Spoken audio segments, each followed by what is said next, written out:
శ్రీరామ రామ రామేతి రమే రామే మనోరమే సహస్రనామ తత్తుల్యం రామనామ వరాననే శ్రీరామ రామ రామేతి రమే రామే మనోరమే సహస్రనామ ఓం నమో భగవతే వాసుదేవాయ నమః. ఉపనిషత్ దర్శనం వచన పఠనం. సామవేదాంతర్గత ఉపనిషత్తులలో 6వది వజ్రసూచికోపనిషత్. శ్లోకం: చిచ్చదానంద రూపాయ సర్వధీవృత్తి సాక్షిణే నమో వేదాంత వేద్యాయ బ్రహ్మణేనంత రూపిణే. శ్లోకం: యజ్ జ్ఞానవ్యాంతి మునయో బ్రాహ్మణ్యం పరమాద్భుతం తత్రైపద బ్రహ్మతత్వ మహిమస్మీతి చింతయే. జీవుల అజ్ఞానాన్ని భేదించే ఆయుధం లాంటిది, జ్ఞానరహితుల్ని దూషించేది, జ్ఞానదృష్టి కలిగిన వారికి ఆభరణంగా ఉండేది అయిన వజ్రోపనిషత్తును బోధిస్తున్నాను.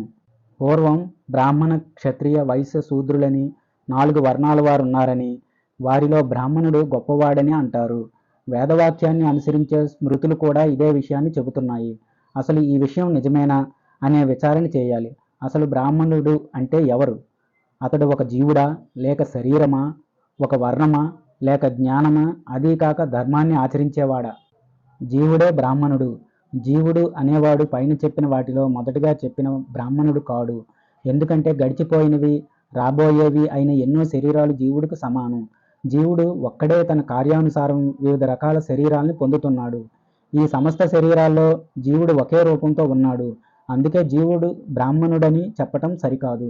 శరీరమే బ్రాహ్మణుడు, ఇది కూడా సరికాదు. శరీరం అనేది పంచభూతాలతో నిర్మించబడినందువల్ల, మానవులందరూ ఒకే రకమైన ఆకారాన్ని కలిగి ఉండటం వల్ల, వార్ధక్యం, మరణం అనేవి అందరికీ సమానం కావటం వల్ల బ్రాహ్మణుడు తెల్లగా, క్షత్రియుడు ఎర్రగా, వైశ్యుడు పచ్చగా, శూద్రుడు నల్లగా ఉండాలనే నియమం ఏదీ లేనందువల్ల పిత్రాదుల్ని అనగా తల్లిదండ్రుల్ని మరణించినప్పుడు దహనం చేసినప్పుడు పుత్రాదులకు బ్రహ్మహత్యాది దోషాలు కూడా సంభవించటం వల్ల ఈ శరీరాన్ని బ్రాహ్మణుడు అని చెప్పటానికి వీలు లేదు.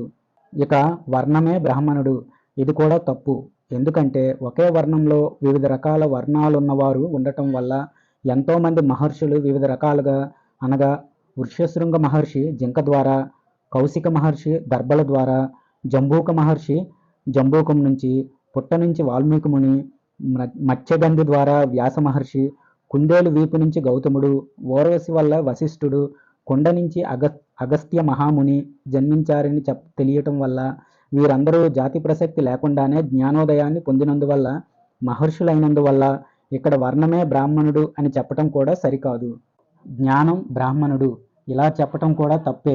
ఎందుకంటే క్షత్రియుల్లో కూడా ఎంతోమంది బ్రహ్మజ్ఞానాన్ని కలిగిన వారు ఉన్నారు. కనుక జ్ఞానమే బ్రాహ్మణుడు అని చెప్పకూడదు.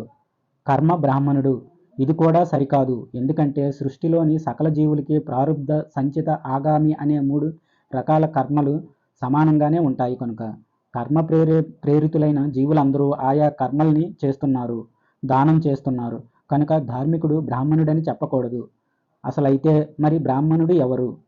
ఎవడైతే అద్వితీయుడు, జాతి గుణ క్రియారహితుడు, షట్ ఊర్ములు, షట్ అనగా 6 రకాల భావ వికారాలు లేనివాడు, సత్యజ్ఞాన అనంత ఆనంద స్వరూపుడు, నిర్వికల్ప సంకల్పుడు, సకల సంకల్పాలకే ఆధారమైనవాడు, సమస్త భూతాలలో అంతర్యామిగా ఉండేవాడు, ఆకాశంలాగా బాహ్యంలో ఆభ్యంతరంలో వ్యాపించినవాడు, అవిచ్ఛిన్నమైన ఆనందాన్ని అనుభవించేవాడు, అప్రమేయుడు, తన అనుభవంతో మాత్రమే గ్రహించదగినవాడు, స్వయంగా ప్రకాశించే ఆ భగవంతుణ్ణి అత్యంత సులభంగా ప్రత్యక్షం చేసుకునేవాడు, ఎలాంటి దోషాలు లేనివాడు, శాంతాది సద్గుణ సంపన్నుడు, మోహం, మాత్సర్యం లాంటి దోషాలు లేనివాడు, దంభాన్ని, అహంకారాన్ని లోపలికి చేరనీయనివాడు, ఇలాంటి గుణాలు ఉన్నవాడే బ్రాహ్మణుడు అని శృతి, స్మృతి, పురాణ ఇతిహాసాలు చెబుతున్నాయి.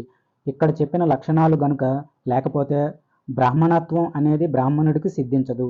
ఆ పరమాత్మను సచ్చిదానంద స్వరూపుడిగా, అద్వితీయుడిగా, పరబ్రహ్మగా భావించాలి. సామవేదాంతర్గత ఉపనిషత్తులలో 6వది వజ్రసూచికోపనిషత్తు సమాప్తం. స్వస్తి. జయ శ్రీరామ.